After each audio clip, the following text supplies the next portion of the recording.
one person sharpens the other. The same way, whenever iron comes into contact, you want to sharpen a tool, you need iron to do that. The same way, another person, that particular ability to engage, to interact, the ability to relate with this other person, gives you the sharpening edge to cut through life. And scripture has cited many areas whereby social capital have been vital. But today I want just to focus more on engaging with us and just have to share about the topic. I know it's not a preaching session, but just a sharing session. And as we look into this definition, I'll just add by saying that social capital is very different from social media because we all have our social media accounts. I'm not talking about the social media accounts and the number of friends that you have there. But basically, what I'm referring to is a sociological concept that refers to intangible and invisible resources and assets, as one of you has said, the resource of people around you that emerge from social interactions. This particular invisible, that value that comes from our social interactions, value that comes from our network, the people we meet on a day-to-day basis. And they come in different forms. There are some. You will meet them when you're in college, when you are doing your studies. There are some you will meet them when you're engaging in church. There are some you will meet them when you are working. There are some you will meet them when you're in business. There are some people you will meet them through your friends. And you end up becoming part of your network. So social capital is basically that particular invisible, intangible value and resources that we may not see, but by virtue of relating to so and so, there are some things I can access to them which I wouldn't have accessed if I was not relating to that particular person. There are cases whereby some of us, you may want even to reach our bishop, right? But you don't necessarily have that particular direct reach to him. By virtue of this particular friend of yours who is closer to the bishop, you're able to reach them. There are places that sometimes you may not be able to go because you have no point of contact, right? With that particular place. But by virtue that I know this sister or this brother who is in this particular place, I'm able to do what? To access that particular network. So, as I've said, social capital is basically the value we derive from positive connecting with people, positive connection with people, positive engagement with people. I've come to realize over time, and in the course of my work and business as well, is that there's not single person that I've met in my engagement through work that I can count and say they didn't have a value whatsoever that they added into my life. Some of them taught me hard lessons in life on how they frustrated my career growth, but somehow there's a value I got from that network of being resilient and being to push through. There are some that through our interaction, I felt they're undermining other than uplifting. Right? But through that particular network, I still got the benefit of realizing that I have an ability to treat this person better irrespective of who they are. And in the process, help them to be part of my network. Social network as well is something that, as I said earlier, we build daily.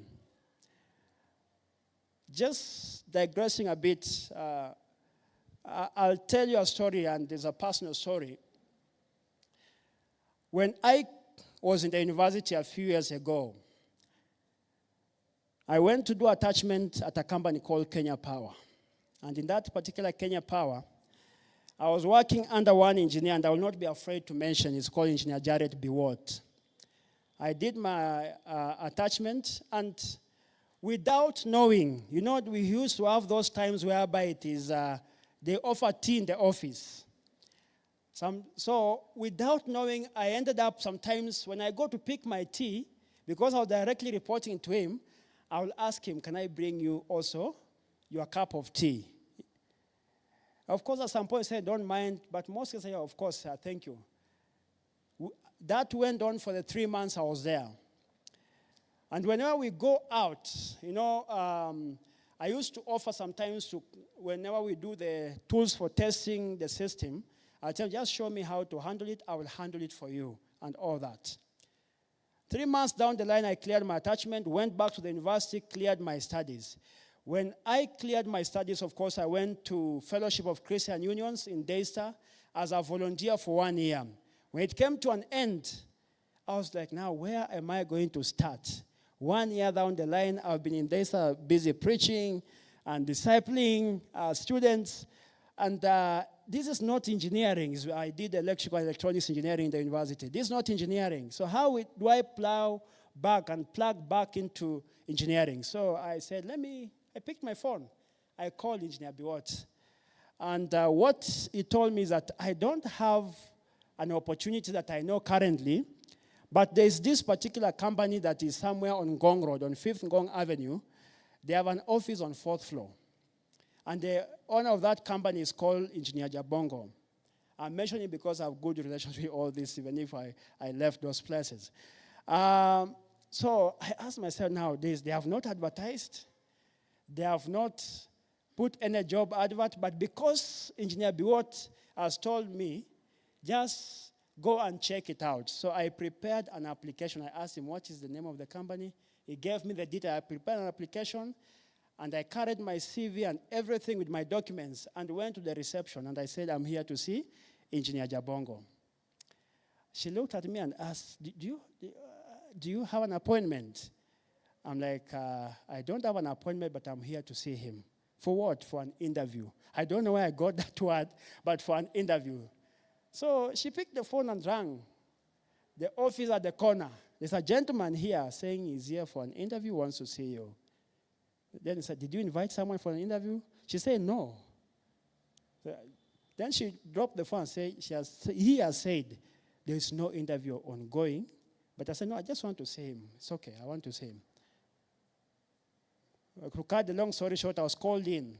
I went in and I told him I'm here for an interview for a job on my electrical engineer position. But we don't have a chance here. So he just said, leave your documents here and go, we'll call you back. So I left my documents, went back to the house because I just cleared my STEM program, and off to up country I went. While on the way, I was called and said, Engineer Bongo wants to have a discussion with you. I told him, because it's a Thursday, can I come on Monday? I was allowed, and I came on Monday, did the interview. To cut the long story short, I was employed after inviting myself for the interview. But this was as a result of what? Meeting and engaging with Engineer Biwott, who referred me to this particular organization. The value of social capital. It's the value we derive by interacting with people, by engaging with them. The reality of life is that people need people. God allows people to come your way for a reason.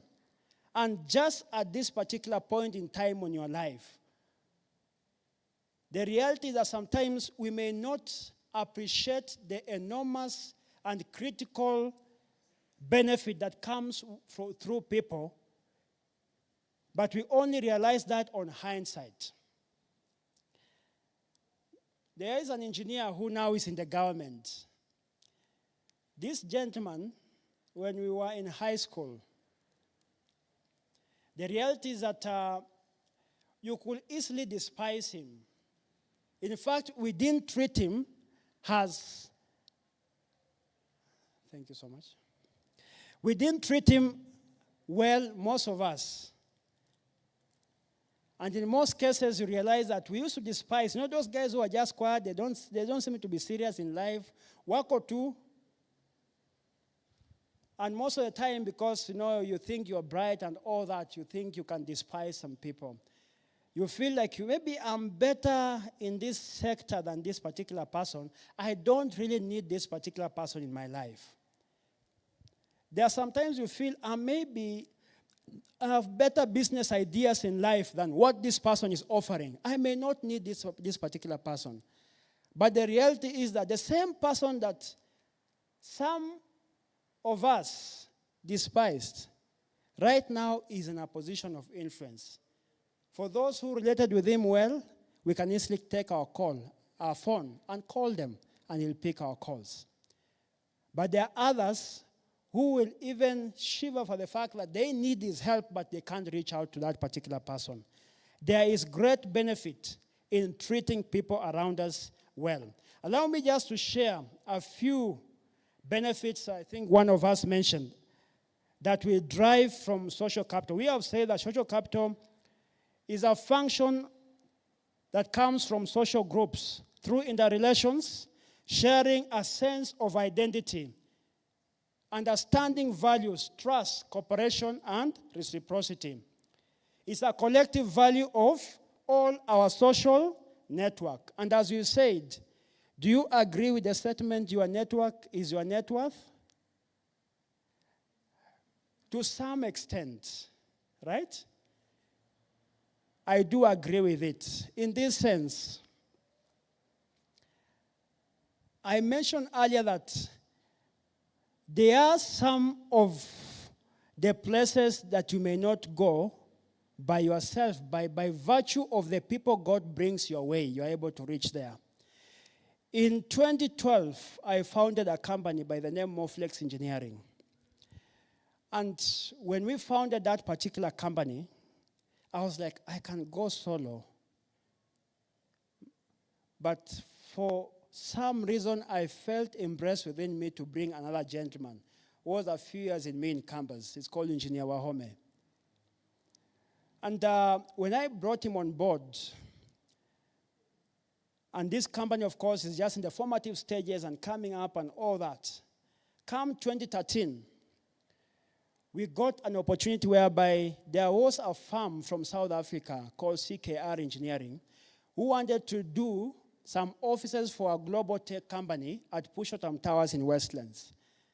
So they approached one of the contractors in this particular country and asked him, we want some young, innovative engineers whom we can be able to engage to support us in ensuring, because we are far, we can do all the detailing, but they can oversee the implementation of the offices. So it was happening somewhere in Pushotam Towers, 7th floor. Of course, we were called in. And of course, as a young company, we were so excited. We went in, did a very small office, it's about 10 workstations with a meeting room and a video conferencing space. How did we get this opportunity? Not because we knew the South Africans, right? Did we know them? No. But there was a company called Arc Construction who were given the contract, and through them, they needed engineers, and that person in that company knew someone called Omuse, and they reached out to him, and I was able to be engaged. Fast forward 2022, now the same company that was doing close to about 10 workstations in Pushotam Towers, they wanted to do their regional offices somewhere called the Promenade Towers along General Mathenge. I'm mentioning the names of such places so that it's places you can relate to as well, and you can verify if you need to.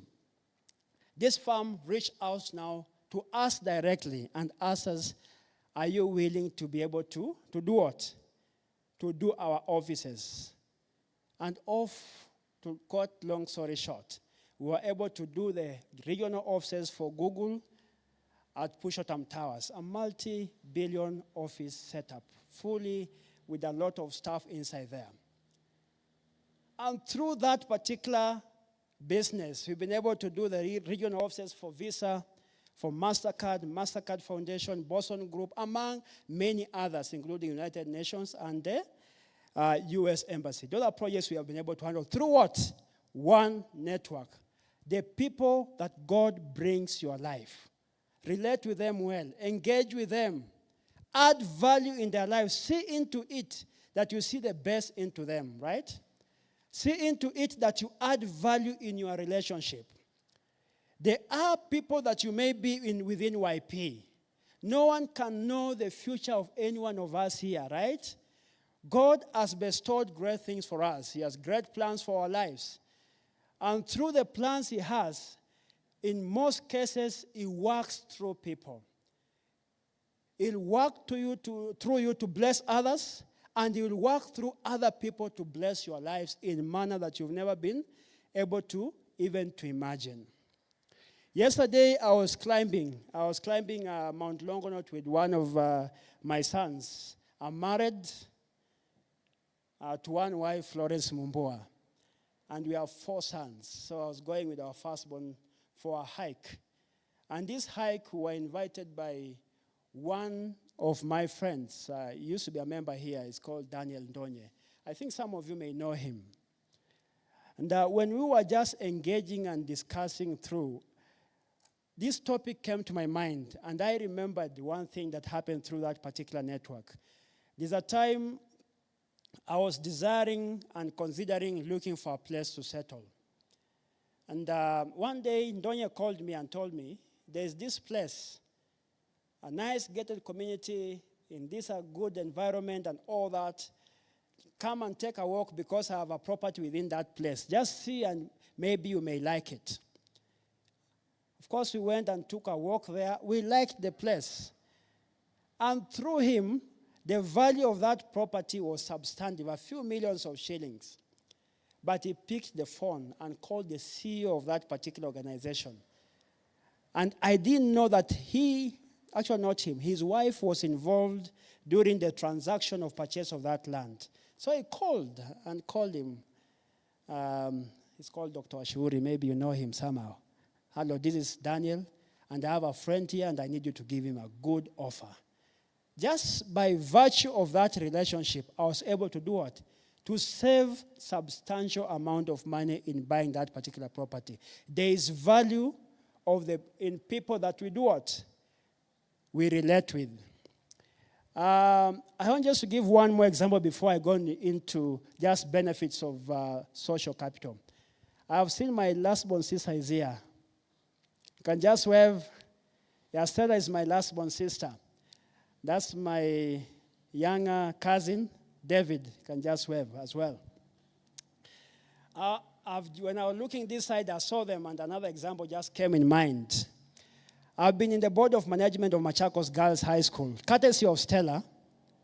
And why I'm saying this is because when she cleared primary school and was looking for a good school, and of course she passed very well, but she was called in a school that we felt does not match her marks. It happens, right, sometimes. So I picked a phone and called somebody and said, can I get a chance at Machakos Girls? And he responded and said, of course, yes. Go and see Mrs. Malatia, and she'll give you that. What was the marks again? I said, okay, that's okay. She missed the threshold. So I went and picked what? I picked the letter and brought to her. Fast forward, of course, she finished. She passed very well. And, of course, I became the PA chair and the board of management for the last close to about 9 years. I've just finished my term. But why I'm sharing this is for one reason, because they are sitting the two of them. When they cleared going to the university, she was called to a university called Pioneer University. And to do, what was it again? International relations? Yes, international relations. And she did not want to do that. David was called where? Was it at Rakanithi University? To do what? But he didn't want to go there. Then I remembered, I have Dr. Otieno in the board of management of Machakos Girls. He sits in the board of Kenya Universities and Colleges Central Placement Service. I said, Daktari, hi, how are you? This is Alex speaking. How may I help you? I said, I need some assistance. I have 2 people who have passed very well to go to university, but where they have been placed is not the course they prefer to do. And he guided me, of course, to cut the long story short. They were transferred from their respective universities to their universities of preference. They have cleared, now they are working. The power of what? Social capital. And I want to tell you clearly, even if you are in business, social capital as a way of expanding your reach beyond the reach of your own company. By virtue of knowing Daktari, I could be able to place them. But first of all, they had to qualify, right? If they did not qualify, of course, that's not something I can be able to do. But because they qualify and there's university transfers, I was able to activate that particular button. Fast forward, when they clear college, they are looking for employment, right? What happens? I call one of my friends, a different friend altogether, and I tell him, one of them works here as a senior HR at I&M. Another one works as senior personal commissioner, almost level at KRA and all that. But what I'm asking myself, even I told them, trust God to open a way for you. He may open through this phone call, but if God does not want to open the way through this phone call, He will open another place for yourself. But we reached out to a few of our friends, and for somehow, God opened ways for them. As you work, most of these people, we've not met them as a result of coming to church alone. There are some you meet as you work. There are some as you play. I used to play a lot of soccer and football in my campus days. There are some benefit that I've gotten by virtue of the people we play together soccer, by virtue of the people I currently play a little bit of golf and a lot of badminton. By virtue of those particular interactions, there is value. There are some, through those connections, I have been able to preach to them, and they have got born again. And it's so exciting to see someone in your network coming to Christ.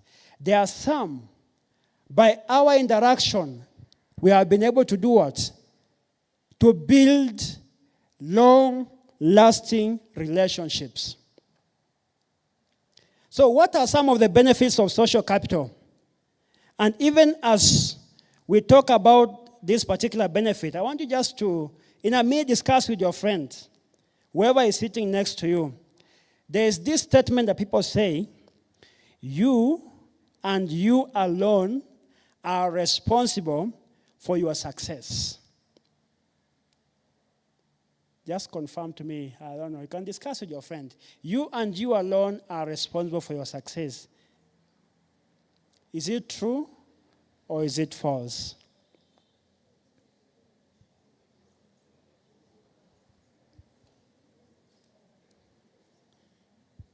What do you think? What does your friend think?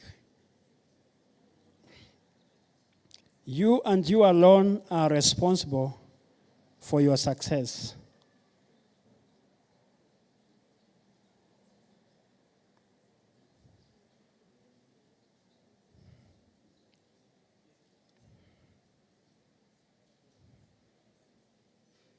Maybe I can get one answer.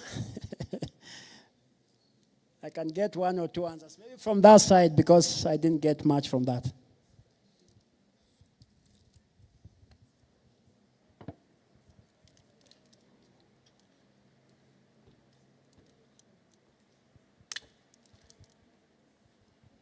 Good afternoon.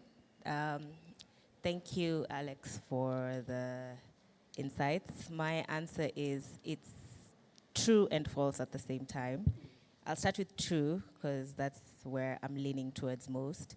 It's true because even if you have a team of people who are holding you down and showing you the path, if you yourself are not into it and you've not put your mind, your thoughts, your energy into it, no matter how far they take you, it will get to a point where you'll need to go further. And if you are not there from the beginning, you'll still crumble no matter how far you got.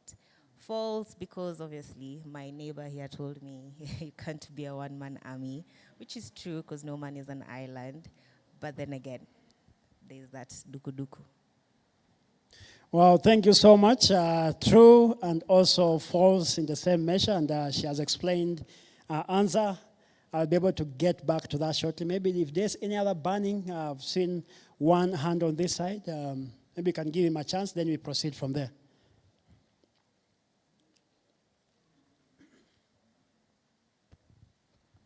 Thank you for allowing me to come back again. Yeah. So you and you alone are responsible for your success. I would say this is indeed true. And to qualify your statement, I would say this. It's according to the decisions we make as individuals. For instance, if you make informed decisions, obviously you'll get results that are positive. And if you make decisions that are not informed, the results you'll get are not good, right? And therefore, if we make decisions that are informed, just the way we say that every choice has a consequence. Now, if you make a good choice, the consequence will be positive. If you make a bad choice, the consequence will be negative. So I absolutely agree with the statement that you and you alone are responsible for your success. Thank you. Well, thank you so much. We can clap for them just to appreciate their contribution. And I think they have answered it correctly. And it seems to, in a way, agree with the first answer, but you are responsible. And the caveat is the choices that you make for that. But also, you are still responsible for the network that you build. So for even if you need other, you're not a one-man army, it's a choice that you have to make, so you're still responsible. So basically, those answers they're all correct and they are concurrent. And I will add by saying that the actions that we do every day either depletes or increases the value of our network that we build in. And that's why, as she was putting across, is that as an individual, as you live your life, ultimately, every day you must make a conscious, I'm just paraphrasing and adding some few words, you must make that particular conscious and deliberate effort to make the right choice to the kind of network you attract or bring your way. I will run through just some benefits, and I want just to know, I don't know how much time I have.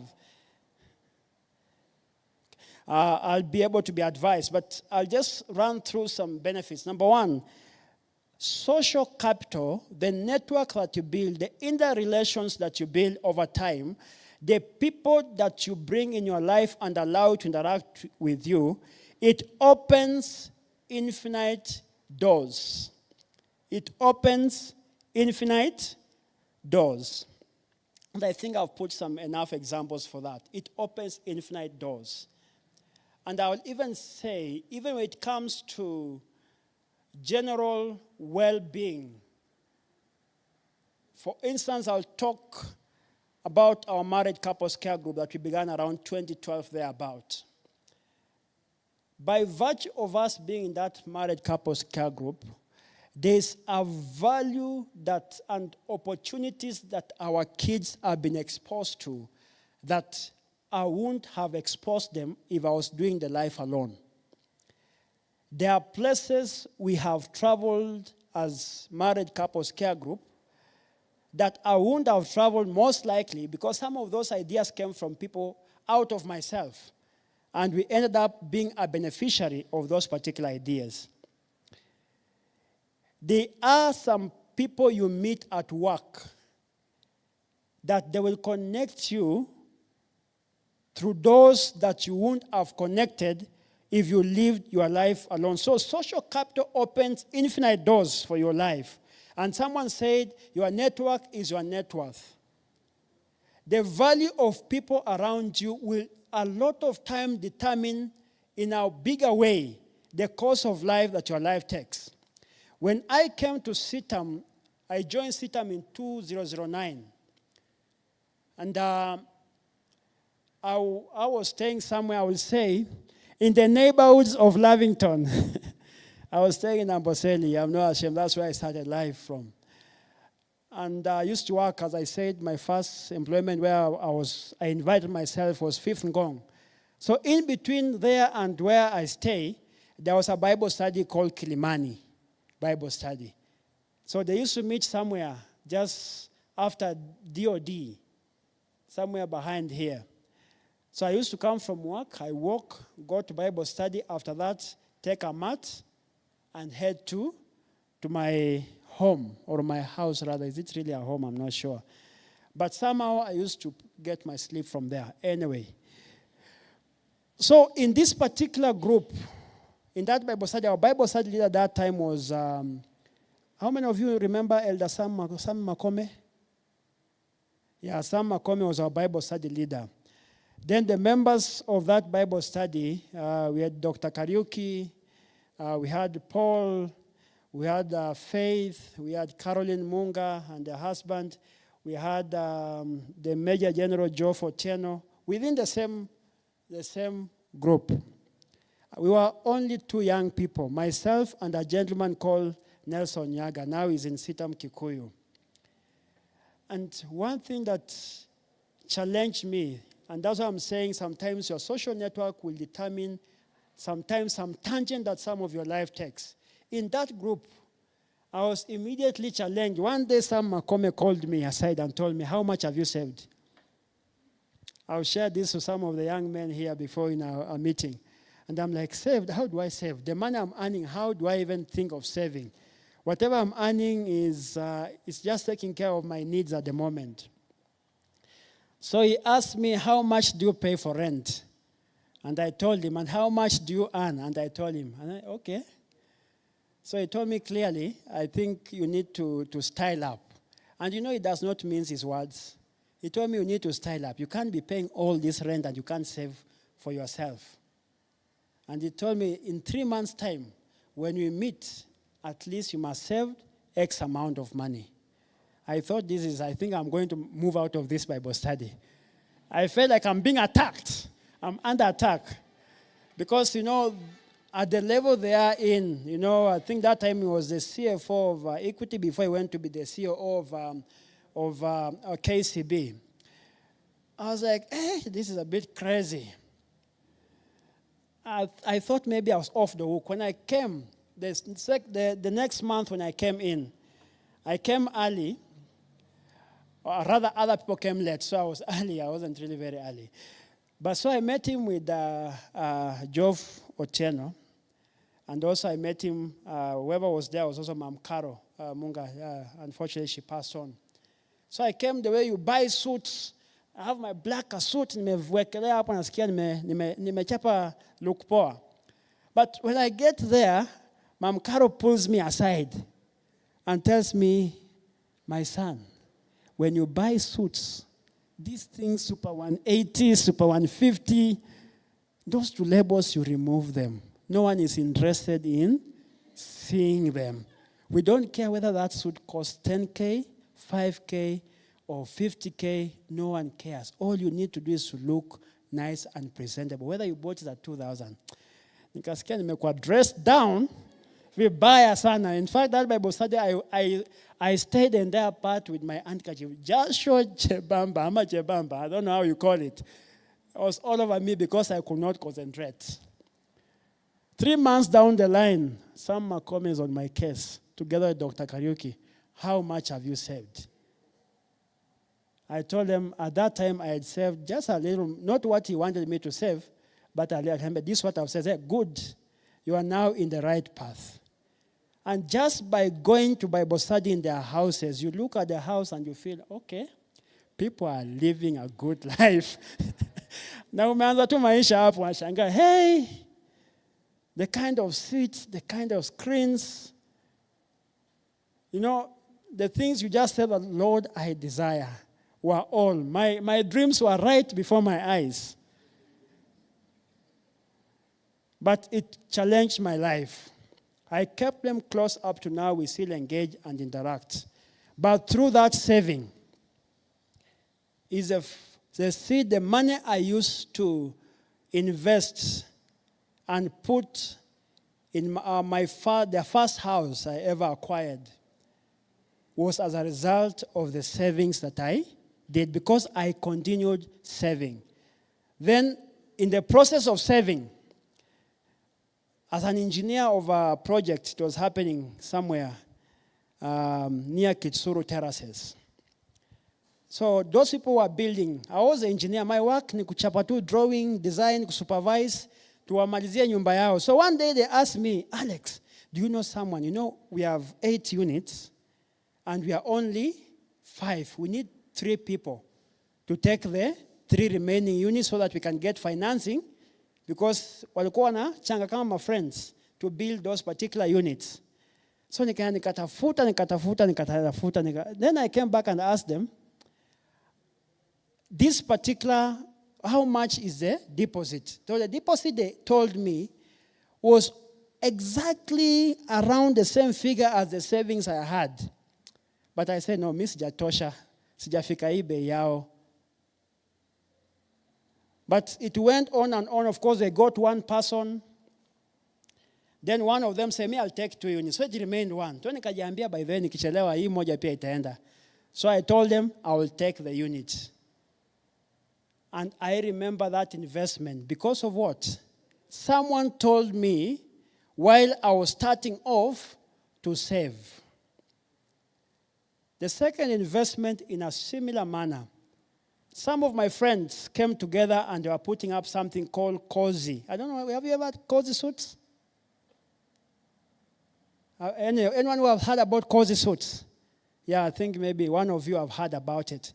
They were putting up some investments and they told me, Alex, come here, what you do, design for us this development. And out of your design, we'll give you some units. I'm like, okay, interesting. Who gives people things like that? So I designed for them and they gave me 2 units, and of course I acquired an additional 1. Why did they do that? I didn't pay for anything for me to do what? To earn a unit, did I? But I gave my services. They would have paid me a fee, of course, but they gave me a discount and gave me at cost because of what? Of that particular network that you have. So it opened doors that are infinite, that you may not have had. Secondly, social capital is a critical asset to success. Is a critical asset to success. I think I've already demonstrated that, because the reality of life is that sometimes it's not all about how much you know. In some cases, it's about who has God brought on your life, and how are you impacting their life, and how are they impacting your life. And even if they are not impacting, we are called to do what? To do good at all times, right? Number 3, it has great return on investment when handled well. Social capital has a great return on investment. Treat everyone well. Remember what happened to Joseph while in prison? Someone had to mention Joseph's name somewhere for Joseph to move from where he was, right, to where he was positioned at a place of influence. Treat everyone well. Even if at the moment I may not be adding much value in your life now, but just treat me well. There comes a time. Ipo siku, ama namna gani? A time will come. God is at work in our lives. And let's allow him to use people and allow him to use us to be a blessing to others. The growth of the business I run is not because of anything else. It's by the grace of God, the favor of God, and the favor that he brings through the people he avails in my life. Let's learn to tap and make the most of our relationships that we have. And for those of us who are working, allow me to speak this to you. Do not bang the door behind you whenever you are leaving where you are working. Live with dignity. If you have to leave, sometimes some environments of working can be toxic, but I'll advise you, not as a very older brother, but just an elder brother somehow. It pays to live well. You may be disappointed. You may be treated. Some people may not even remember the good you've done for them. There's a guy who was promoted from prison, Joseph's story, right? And he forgot about Joseph, right? But another one remembers. So some people, you may do good for them and they may never return any good. They may even treat you worse. Your employer may not be the best that employer anyone can have, but treat them well. And when it comes to living, live with dignity. There's a massive project my former employer wanted to undertake. That was in 2023. Engineer Jabongo, of course, you remember the name Jabongo? My first employer. He called me and told me, Omuse, there's a job I have here, but I don't think I have capacity to handle this project at the moment. Can we team up and do the project? We teamed up.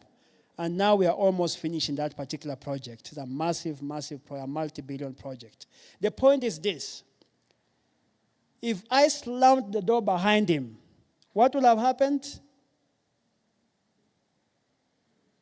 What would have happened? Would he have called me? He wouldn't have called me. So ensure that you live well. Kama unasikia umeumia na umekasirika na hiyo job, it's okay. Just tender your resignation, give a notice for a month, live well, appreciate, even do a thank you note to your employer. Then you can be able to do what? To live and proceed. And I normally tell young people, don't leave an employment when you don't know where you are going. There's some people just leaves that nataka space. I need my space. I advise you, apply, look for other opportunities, give your resignation, serve the notice as you wait to move to the next one. Because no one jumps to a pool that does not have water and expect not to crash their nose, right? The pool must have water. So ensure you have a nice pool with water before you can be able to dive in. Number 4, social capital is a powerful framework for building people. Elevate the status of people around you while you have the life and power to do that. Be the best brother you can be to your siblings. Be the best sister. Be the best colleague at work that you can be. Be the best co-worker if you're working with YP. Be the best servant when you are serving in church. Offer the best of service to whoever God has brought your way. Be mindful of your conduct and the impact. Whatever you do, someone definitely is watching what you do. And they're either learning from it or they are losing from it. They may learn good lessons. You may impact them unto godliness. They may see there lived a godly young lady, or they may see otherwise in your life. So be mindful of how you engage with them. I'm just skipping a few of these things, and I was just saying that social capital as well, I would say it offers great savings in life. Why am I saying this? Do you know how much you need to do advertisement if you are doing business? Advertisement and publicity is a huge cost. But the greatest advertisement that you may have and marketing that you may have, in most cases, is your social capital. There are things I buy from specific places because of the network we have and the referrals I have from this particular person. I've been buying all the birthday and all celebrations, whether it's my parents, my siblings, my children. I've been buying cakes from one person from 2011 every year without fail. Not because I can't get better cakes or same quality of cakes. It's because she offers quality cakes, but also we relate by virtue that we were together in the university and she was in the Christian Union, and we have that particular network. There's a young man I referred to a company for PMing. The company is called Mass Advisory. This young person I'm using as an example is called Anthony, because the call he made to me yesterday was a great blessing. I just referred, the way sometimes you send a CV, like I know a few of us have done before, you send a CV, the best I can do is to forward, right? You send me a CV, I'll forward to my network and say, there's this particular person, this is their background, I know them from church, and this is what they do and all that. If you have an opportunity, please give them a chance. Same case for Anthony. And he went worked there for some time. I even didn't know that after internship, he was absorbed. And after being absorbed, he worked for some years and moved to another company. I didn't know that. So fast forward, on Wednesday, we go for a meeting in a company up at Riverside. The name is DLR. I'm mentioning them. It's a company that we work with in projects. So I got them like, hey, Anthony, you work here? Yes, I work here. 2 days down the line, which is basically yesterday, he calls me and tells me, Engineer Omuse, it was so nice to see you.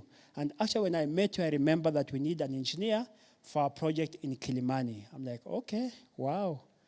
I like the way this particular network is working. The point is this: God brought him for a reason. I didn't do good to him for me to earn anything. It was being a blessing to this young person. But as a result, I didn't need to market myself in that company. Did I need to? I did not need to market. He has already done the marketing for me. I'm saying this as social capital cuts down operational expense that you may have. I'm using my own examples. Last example I may use again about this particular benefit. I needed to put up a house for both of my parents, my mother-in-law and also my parents. And I needed an actor to design for me. So I called actor Lagat, David, and I asked him, he goes to Sitam Embakasi. He used to be here some time back. I asked him, I need a design for a house. Give me a charge, how much I'll pay and all that. He did the house, did the details, gave me the drawings for both houses and all that. I'm like, okay, so now what is the cost for this? Do you know what he told me? I cannot place a value to our relationship. We are friends, we are brothers. I can charge you this much. I can charge you this much, but I'll not place a value for it. I didn't pay him anything as a value for his service, but I just sent him an appreciation. Of course, it's good to appreciate people. Mtu akikwambia nimekupatia bure, once in a while mshtue tu, mwambie mazee, leo nimekushtua kula lanji. Enjoy, So I just appreciated him. Of course, fast forward down the line, of course, it was my turn kurudisha mkono in some engineering service. Of course, I had to offer. So it saved me some good amount of money. Just because of what? Of that particular relationship that we have. Number 5, allow me, there are many, but can I just sum up with maybe that? Then I go to the conclusion. Number 5, it offers a medium for lifelong relationships. There's this verse, it must be Ecclesiastes chapter 4, verse 9 to 12. I used to abuse this verse when I was younger because I had my mind skewed a bit because, it talks about two are better than. Me, I used to think about marriage too. Marriage, two are better than one, anytime. But the reality is that I came to realize it goes beyond that. Or rather, let me put it this way. Without social capital, you cannot even sometimes find your wife or your husband. You need to build a network of people whom you share values with. And through that network, you are able to do what? To even find your own spouse. The business associates that you have, and some of us have right now, are lifelong associates that we have engaged with. Because of what? Of the social capital that we build. In 2015, I received a call by one of the CEOs. It's called FCS Karanja JN. I'm mentioning it because some of you may know him. He called me and told me, Alex, we were with you in the CEO at the University of Nairobi. There's something we began as former CEO members in 2011. It was an investment club. So in that investment club, they began with 500 shillings. Friends who came together, about 10 of them, 500 shillings every month in 2011. Then they moved to 1,500. As the Lord enlarged their tent, they increased the amount to 5K every month, 10K every month. So they told me, now we have reached a threshold. We are giving about 15K every month. And we were discussing in our annual general meeting it's called Gemstar Holdings Limited. And we were asking, we need to expand this and we need to add, at least this year we add one person. And we want to add you. Will you be interested? I'm like, oh, of course, yes. Give me the details. Of course, to cut long story short is that From 2015, I've been part of that. And it has opened my mind to great investment. You know, as an engineer, sometimes I may not know much about the money market, about bonds, about all. But within that particular group, the investment group, we have almost various categories of people. And that opened my mind that actually you can invest in Manza X. You can actually invest in N-Wealth, the one that is run by our elder, Wafubwa. You can actually invest in other investment tools and investment vehicles and be able to increase your money in manners that you cannot even have known. So through this group, I think the investment portfolio that God has enabled us to grow has grown massively and immensely with great returns. I wouldn't have known anything like that if this gentleman called Karanja JN wouldn't have called and asked me, will you mind joining this? There's power in social capital. People whom you can add value to, and they can add value to yourself. It brings a medium which lifelong, meaningful, because one of the key aspects for our investment is that we are investment not only for now, but also to ensure that we don't want to retire poor. We want to retire, as we were told today in the main church, it's good to have money. And I tell you, it's good to have money and have a lot of it. May the Lord enable you and help you guys to get money. There are things, money gives you options. That's the reality of life. Money gives you options. As you trust God, as He gives you great moments in prayer, great ministries, great relationships, may He give you a lot of money. You will have options. You can decide to drive. For example, you can decide to use the rail. You can decide to fly because of the flexibility that money avails in your life. And there's a way that sometimes as we talk about network, most cases people treat you sometimes based on the kind of network that you have. Let me ask you, by virtue of the president being in the same network with Murkomen, do you think people will treat Murkomen badly? There's a way they will approach Murkomen, but if there's another Murkomen in Marakwet that is not Kipchumba, maybe it's a Kipkeino or somebody in Murkomen, that is treated so differently from this other Murkomen, right? I'm mentioning it because it's someone known in person, so I can use him as an example. You know, they will treat him differently, right? I'll talk, even if, okay, let me use a different example. If you are in the fellowship of bishops, there's a way the congregation treats you differently from a member, right? Akikutana na bishop, nasikia, hey, bishop, good to see you. But for you, hey, boss, VP, uko aje? Because of the network, the different network that we are operating in as individuals. So there is a great value. Lifelong relationships, build your network. I got my wife through the network that I had, aka called CU. Through being in the same Christian union, I was able to get an amazing, hey, my sister knows, I have an amazing wife. Yeah, you amazing by all levels. I can talk to about her for hours. I think Stacy, you know her, right? Yes. You can ask Stacy, an amazing person. I really bless God for her.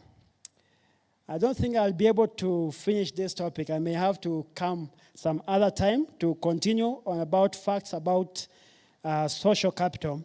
But even as we do that, I want to just conclude by saying that take time to invest on your social capital. It gives you unfair advantage in your journey to success. It brings unfair advantage. You will have advantages that others will not have. There are best engineers in this world who could be better than myself, but they have not been able to do some things that God has allowed me to do because God allowed other people to mention my names in some places that I wouldn't have mentioned myself. They are better. You could be here and you are the best accountant, You could be here and you are the best auditor, best social worker, best IT person. But the reality is that people don't know that you are that good. That's the reality. It takes someone else to call out. There are some people who will call out and say, by the way, I know a young person. This guy is good in IT. He's good in cybersecurity. If you want a strong network that is protected from any infiltrations, I know a young person. So don't close yourself in. Go out, share out. Stop just talking about stories about football, which I do a lot of time with my cousin. But beyond that, talk about growing that network. Be intentional. Talk about what you are good at to your friends. A friend of mine, I was with him in Man at Work. He's one of the directors of Standard Investment Bank. You may know him, he's called Nicky. You know, we were friends and we talk about many things, but I never really disclosed to him a lot about, he thought I work maybe with Kenya Power, I'm an engineer, or I work with someone. I never told him I do design and all that. So the other day I'm watching news and I see him, they are launching a project in Westlands, the CIB Towers. I'm like, hey, Nicky, what is this I'm seeing, Bana? This is what I do. But he told me, you never told me, Bana. We've already engaged others. I knew you were an engineer, but you didn't tell me that this is what you do. But now wait, maybe when you do the fit out for the building, we'll have to involve you. Talk to people. Tell them, I am an IT person. Tell your friends, tell your network. Let people know who you are and what you do. Because when I know what you do, if you tell me, when someone mentions that, it clicks something in my head. So-and-so does this. He does catering. He does this business. And I'm able to say, by the way, I know someone. I'll give you a contact. Give them a chance to do what? To submit their proposal over the same. In conclusion, someone said, we also need the vertical connection, right? The reality of this is that all other networks, sometimes they collapse. That's the reality of it. I may have talked so nicely about them, but the truth of the matter is that there's no network that cannot be susceptible to crumbling down. You need the one that holds the anchor in place to ensure that that business, that network grows. Whether it's a network, you must have a network that is relational, like for us in marriage, business. Others is just general social. Others can be investment, and other aspects of the network we may talk about some other time. But you must start, and I trust God that all of us have started with the Jesus capital, which is the greatest capital that you need to ensure any other capital holds together. Let's trust him, and let's trust him and pray to him to help us to see the great value that is in people and help us to connect with wisdom, with diligence, and prioritize value addition to whoever God brings our way. May the Lord bless us so much, and may you keep you, and may you enable us to grow together even as we serve him with our giftings. God bless us. Over to you. Thank you. And maybe just before you leave, I'll have some Q&A session from the audience. Maybe I can start with one as they think of a question. One of the questions that has been raised is, some people think that social capital can only be built by people who have a larger-than-life kind of personality. So how can introverts actually have good social capital? Yeah. Wow, thank you so much. The reality is that our personalities sometimes play a very big role on how we relate with people. But there is one guiding principle that we all need to subscribe to, and I'll talk about it because it's just trying to get through to it, but this is a principle of It's called the value preposition, or rather, the unique selling proposition of every person lies with the ability of engaging with others. And I know the reality is that some of us are outgoing. You can easily make friends. But some are introverts. But when it comes to social capital, is that you cannot be so much of an introvert that you live by yourself. Introverts also have the network for themselves. And what I'll say is this, that there's a general principle of relationship that everyone, you can easily meet, relate, and engage. But the second to it is that as a person, as we said initially, is a personal decision. If I know I'm an introvert, by that itself tells me I'm not able to easily engage with others. So what do? I'll have to be deliberate, and I'll have to be intentional in building. For people like Alex, me, I don't struggle to engage with people. Whoever I meet, I'm able to engage with them. And some of you maybe are the same, like myself. But there are others whereby I'll say my wife is kind of an introvert to some level. Yeah? But she has a network around her. And being intentional about building it, the kind of friends she meets and how she does that. And sometimes actually this is what she told me one day, is that I think I will have to use your network to build some of my friends. You know, have you heard this thing? I know I don't have friends. I don't have many friends and all that. It happens, but there is one friend whom is maybe an extrovert. You can be able to build also your network through even the friendships that you do what? That you have. I don't know that I've answered your question. Yes. Okay, thank you. All right, I'll invite other questions from the floor. We'll start with Lillian and then Neville. Thank you. So thank you so much for just taking us through that topic and the many good examples that you've given us. They're really informative and very inspiring. My question would be, there are different types of people that you reached out to. There are people that you are very, have been connected with for a long time, and there are people that maybe the opportunity came, but you haven't talked to them for a very long time. So for those who you have not been engaging for a long time, how do you restart maybe a relationship again when you're seeing, oh, this person actually is someone I know, but I haven't talked to them for 2-3 years? How do you normally go about re-engaging them so that you don't look like you're only reaching out because of an opportunity, which I don't know if it's okay, but it might look like it's only for the opportunity. How do you go about re-engaging someone in that situation? Yes. Wow, thank you so much. I'll just start maybe by answering through the example I gave about yesterday's hike at Longonota. We were hiking with this friend of mine because his son is turning 15 and he wanted to conquer a mountain, right? So it's not because that of something that he's doing that we are going for that hike or any other reason. It's just we are hiking because the son is turning 15 and the son wanted the father to hike with him. Those are some of the things that keeps network. Being there for people when they need you. You may not have a need at that time.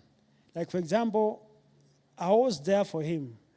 The message he sent me, of course, late in the night, like, you had to leave the entire Saturday for me. It means a lot.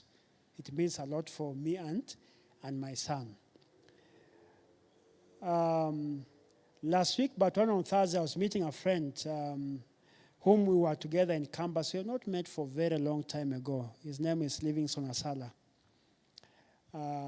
For my friends, I normally mention their names in my speakings. And I tell them, you are my friend. If I'm speaking somewhere, if an example about you, I'll mention. And I told the same to my siblings here. I told them, whenever I remember an example about you, I'll say it.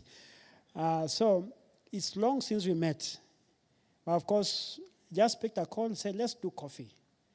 So even if the relationship has not been active for so long, just call them for coffee or just tell them, can I see you? You give them a courtesy call, even in their office. Sometimes through those courtesy calls, many things are born. Many things are born. A lot of my things happen in my mind because there's several examples just struggling to come out. So what I say is that the best way of reactivating relationship is, first of all, being there for that particular person when they need you. For me, when my friends, good things happen to them, I'll be there. When bad things happen, I'll be there. I have friends whom, if they call me at whatever time at the night, they don't need to explain anything to me. They just need to tell me, Alex, I need you at this place. And I will be there for them.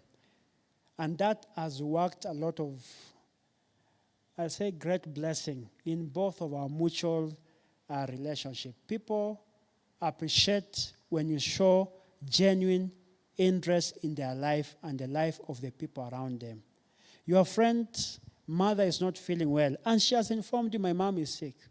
Visit that friend, talk to them, engage with them, pray with them, or just call them and say, can I pray with you?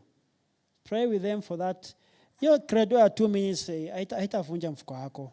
Just call 2 minutes, 3 minutes. It goes a long way in enhancing that network. You go to places whereby there's free Wi-Fi. That friend who has gone to the UK or to the US, wherever it is, wherever you cannot reach out, take advantage of those free Wi-Fi, or if you have a bill to buy bundles, use those bundles. Just chat. Forwards are not very interesting, but if you get something nice, just forward. What I do every holiday in this, whether it's Mashujaa Day or Christmas or Madaraka or Mazingira Day and all that, as an organization, I develop a card specifically with our brand and a nice write-up about that day, and I wish them. And I send to my network of engineers and architects and forums. I don't need any work from them, but there's something called keeping something in view. In business, okay, where to keep something in view is to keep something in the minds and the eyes of people. Every time there's Mazingira, they see, they remember, there's InfraPlus. That's another company we founded in 2016. There's InfraPlus. If this happens, there's InfraPlus. And through the process, sometimes, like, there's an actor called Akte Mutua from Symbion. I send him just a Happy New Year message, as InfraPlus fraternity and staff would like to wish you a very Happy New Year. May the Lord bless and make the year of abundance. Then he responds and says, by the way, thank you for writing this. Happy New Year to you. Can I see you next week at Karen? So I went to, it's called Tamarind, somewhere in Karen. We met with him, discussed, and told me I have an opportunity in Juba, South Sudan. There's an office block for this particular financial institution. Will you be interested to work with us? Just like that. And we have a project in Juba. You get what I'm saying? So just keep the network going. Keep it alive. Sometimes I don't do that because I need a job from them, but I'm doing because they're part of my network, and I'm just wishing them through this particular card. And in the process, benefits comes. Thank you. I think we have 2 hands. We have one here. We have one the other side. Yeah. Thank you. I would like to ask this question. How can we harness the power of our social capital to our advantage, or rather, how can we leverage on that as young professionals? How can we? How can we harness the power of our social capital to advantage as young professionals, or rather, how can we leverage on that as young professionals? Thank you so much. I will answer maybe as the mic moves on this other side. How can we harness? It's very important to know what you want in life. I'm not sure how many of us have a vision statement or a mission statement for your lives. Just something that you live to and you work towards. Once you know your mission and vision statement in life, it deliberately gets to know the people who have been successful in line with that particular vision. There are some people who are way beyond my age that I call them and reach them, I need an appointment with you. And I don't go there for anything else. I ask them specifically, how did you make it in life? I appreciate your leadership skills. I want to hear more. Or what is your life story? And I've heard, there's one gentleman, the founder of Total Security, Mr. Tech.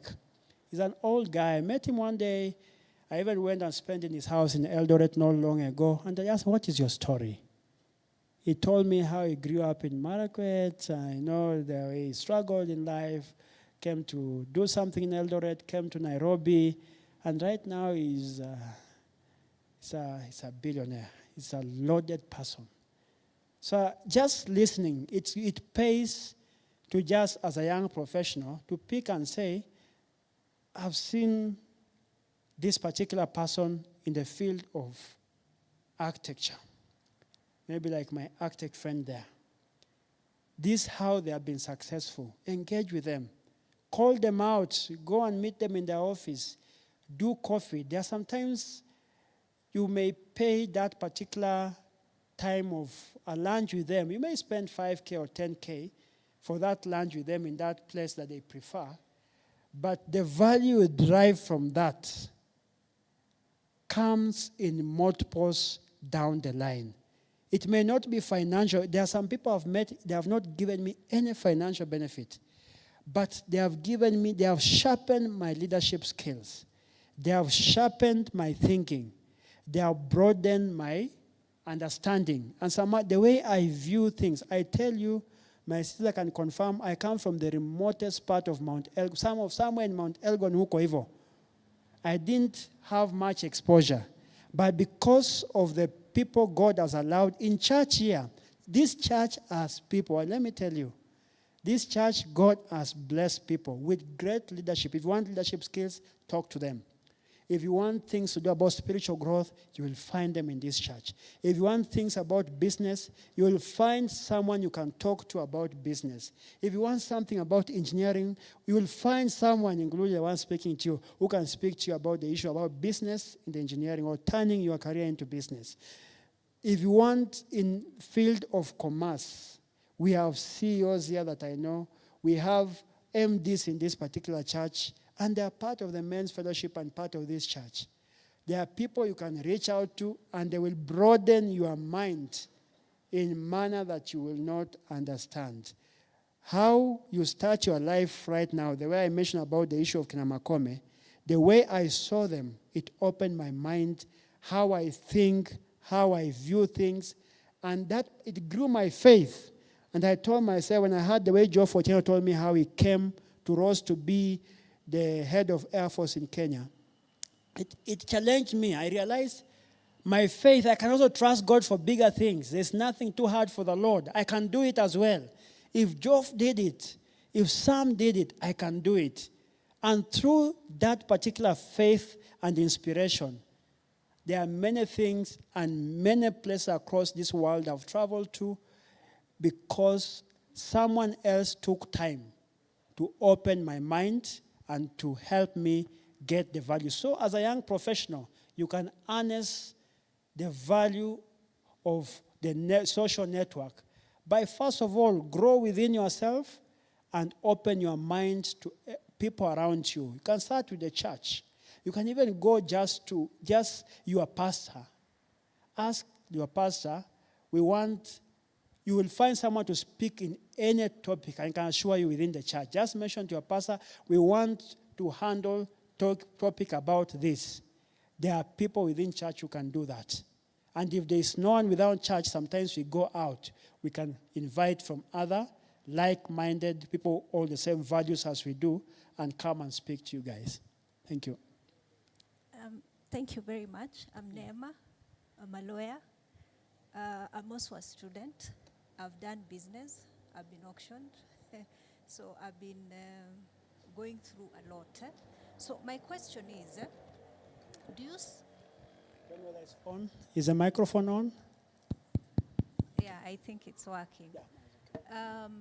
Do you sometimes... Okay, I'm speaking from a personal point of view, I kind of feel like sometimes the church has gone this way where there are certain like ranks where the ones with social capital, because of their engagement in business arenas, like for example yourself, we have the top elite community.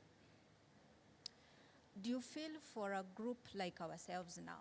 Yeah, we are just starting out, we are young, we are going through the tumbles. It's kind of hard to get into your clique.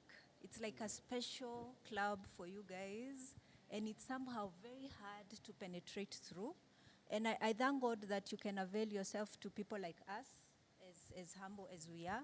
But now, how do we even get to engage you guys? Because sometimes getting to people like you, in as much as we would want inspiration and maybe that extra nudge that you've done this, it didn't go well, you can do it again.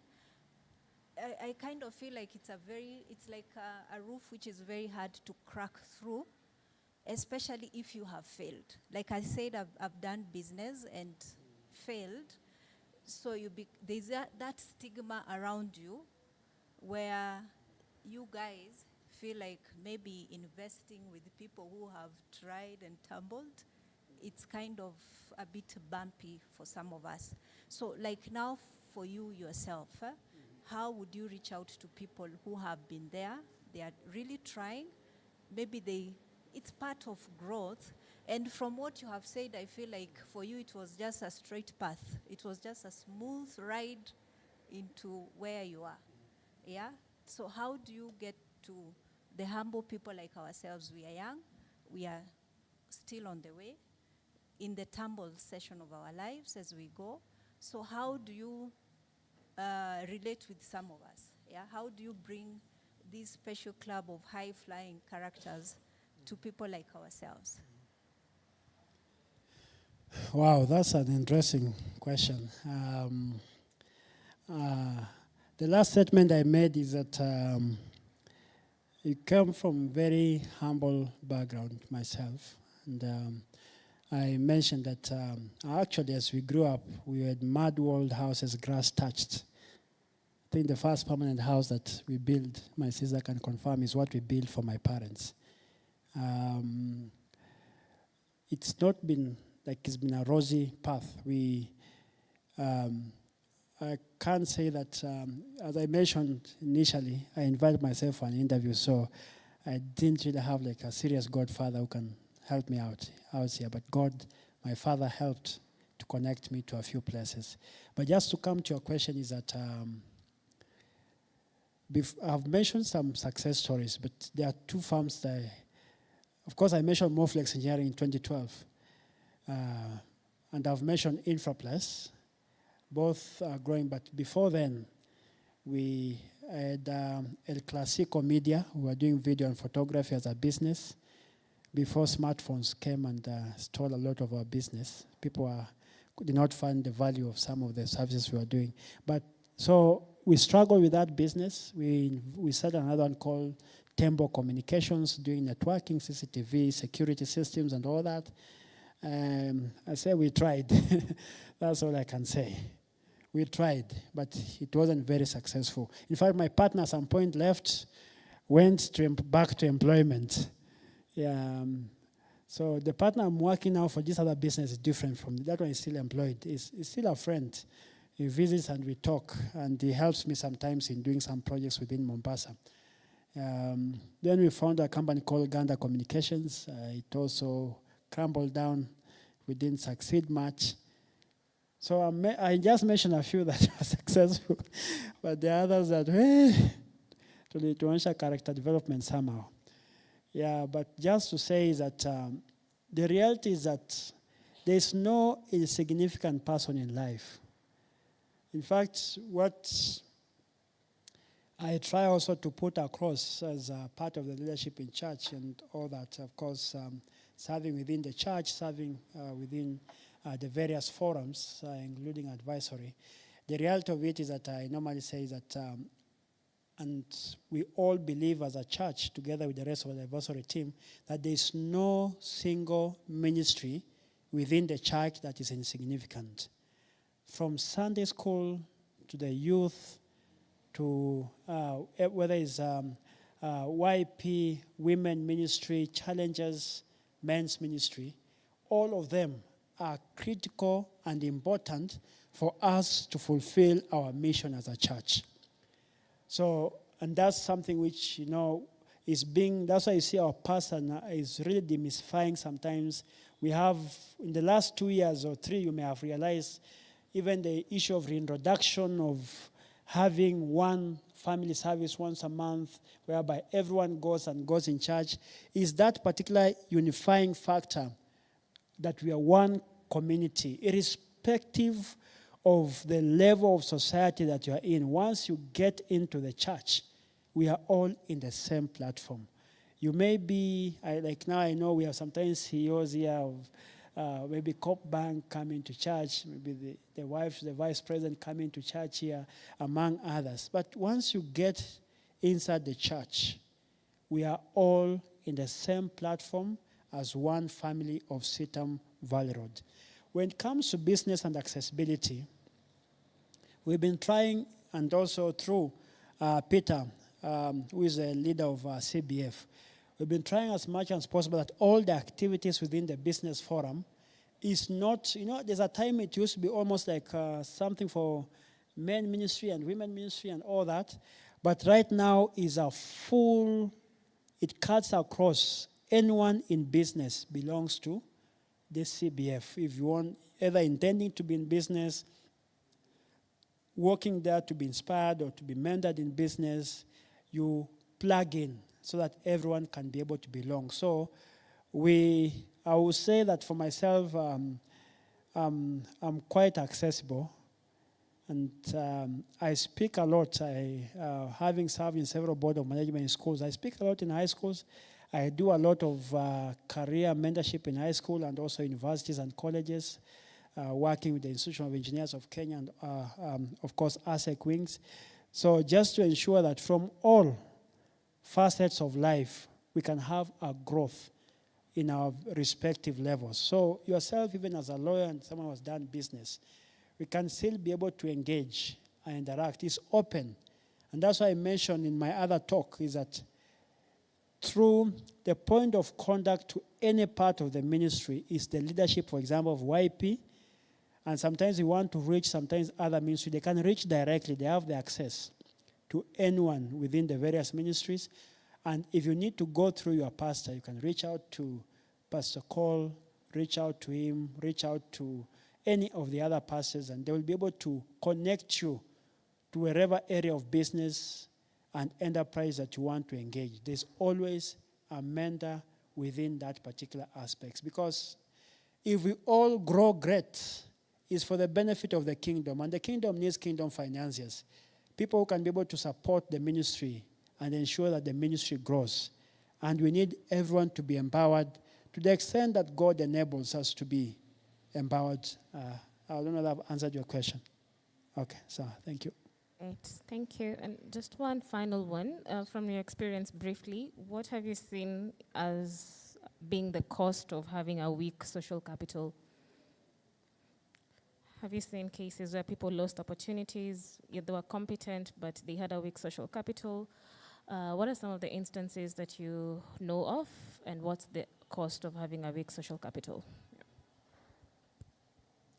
The cost of having a weak social capital.